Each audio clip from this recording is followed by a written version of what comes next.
Siapa yang selama 1,5 tahun ini punya anak di bawah usia 17 tahun? Apa rasanya umplek-umplekan setiap hari disuruh belajar dari rumah sementara rumahnya nggak ada tempat kecil aja untuk belajar zoom-zooman? Apa yang terjadi kalau ditambah 1,5 tahun lagi? Di sisi lain, kalangan rakyat umumnya, bagaimana rasanya mereka sahabat yang nggak ada internet, nggak ada pulsa, sementara di rumahnya ada 3 orang memerlukan komputer atau gadget atau laptop untuk kerja dan sekolah, tapi tidak memilikinya. Fakta saat ini, biaya sekolah dari rumah ternyata tidak murah. Menjalankan sekolah dari rumah ternyata nggak efektif, dapat ilmu tipis, nggak ada keterampilan lainnya termasuk laboratorium dan kehilangan skill olahraga, kesenian, dan keterampilan sosial lainnya. Bekerja dari rumah malah banyak stresnya, banyak wacana diskusi top, tetapi tidak ada gerakan nyata. Diskusi doang, eksekusinya kecil, seminar, meeting, belajar online, ngomong doang 1-2 orang, wacana, diskusi.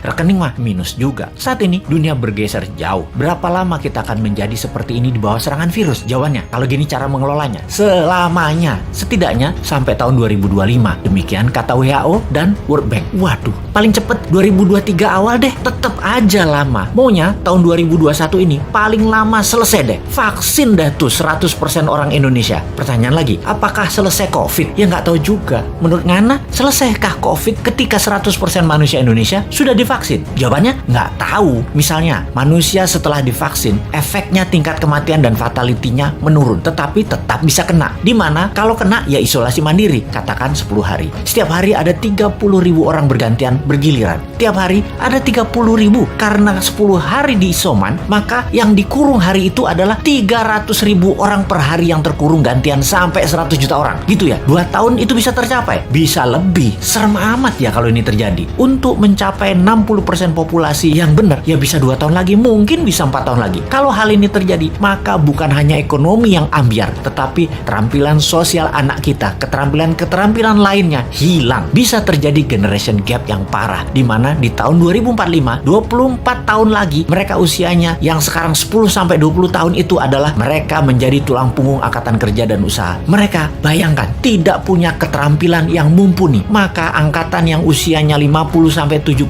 tahun di kemudian tadi masih tetap bekerja dan ini tidak efektif. Maka gawat kalau bernegara tidak ada yang memikirkan hal ini, tetapi lebih memikirkan tenaga kerja asing bagaimana bisa masuk terus dengan dilindungi pejabat paling berkuasa. Alhamdulillah berhasil masuk terus. Itu lebih penting baginya sekarang. Saat ini generasi mendatang ngapain gue pikirin katanya. Yang penting saat ini lagi berkuasa, gak ada yang boleh halangin. Pokoknya gigi 5, gaspol, gue harus kaya. Lalu siapa yang urus generasi muda yang sudah 1,5 tahun ini dikurung di rumah? Ditambah masih ada kemungkinan dikurung lagi 1,5 tahun lagi. Kita urai masalahnya. Kalau anak usia saat ini 7-11 tahun, usia SD, mereka tidak mengerti banyak tentang culture, budaya lokal wisdom. Bayangin, ditambah 1,5 tahun lagi terkurung. Mereka nantinya manusia yang tidak punya budaya. Lalu, remaja usia pancaroba, baru akil balik, usia 11-15 tahun. Mereka adalah manusia lagi cari jati diri. Kematangannya berubah. Dirinya not a girl, but not yet a woman. Menjadi terhambat. Ditambah 1,5 tahun lagi kejiwaan mereka, maka man atau woman tidak paham, tidak akan matang. Sulit menjadikan boy to man. Di usia 16-23 tahun, masa SMA dan kuliah, anak ini adalah masa kreatif dan puncak-puncaknya iseng dan puncak-puncaknya main di usia ini. Kesalahan-kesalahan kecil itu penting untuk modal nanti bersosialisasi di kemudian hari. Tidak banyak mereka bisa lakukan. Mereka masuk generasi yang hilang. Kalau ditambah 1,5 tahun lagi, sekolah mereka tak berketerampilan, tak ada kesempatan di laboratorium, di studio, praktek kerja, keilmuan jalanan atau street smartnya tidak ada. Hampir tidak mungkin membuat mereka berubah from man to gentleman. Ada 40% saat ini dari populasi Indonesia yang usianya saat ini 7-23 tahun. Yang 20 tahun lagi mereka merupakan tulang punggung keluarga, bangsa, negara. Jadi apa mereka ini nantinya? Ada yang mikirin pelindung nikel, mikirin. Yang pasang baliho jualan tahun 2024 itu mikirin. Yang menjabat sekarang mikirin. Kalau bosman, ada tuh bala muda walau kecil, kita berjuang.